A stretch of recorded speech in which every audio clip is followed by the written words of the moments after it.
Chez les potiers, on vénère presque la cuisson au bois. C'est comme le summum des cuissons. Et je pense que ça vient surtout du fait de vivre cette expérience, de mettre morceau de bois après morceau de bois, de faire partie du processus. On est très proche de la cuisson, on est absolument proactif, on ne peut pas laisser le four tout seul. C'est tripant, c'est romantique aussi.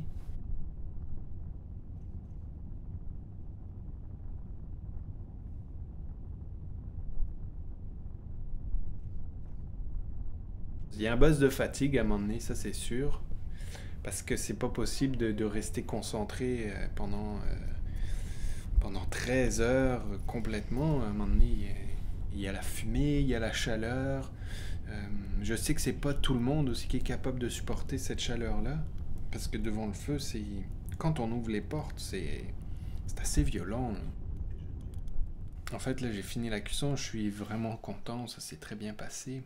Là, je vais vivre quelques jours dans l'expectative. Et là, je vais défourner, puis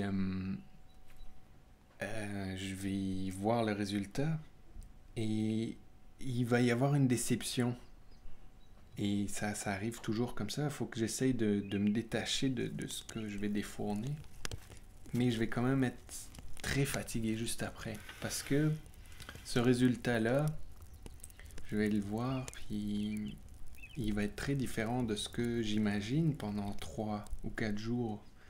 Ou même ce que j'ai imaginé pendant que je produisais, pendant que je tournais. Donc c'est 3 semaines d'imagination. Puis là, j'ouvre le four, et là, la pièce est là. Mais c'est pas... c'est pas ça qu'il y avait dans ma tête. Fait qu'est-ce que je fais avec ça? Puis souvent, il y a comme une espèce de déception, puis une adrénaline qui descend d'un seul coup. Là. Une grosse fatigue.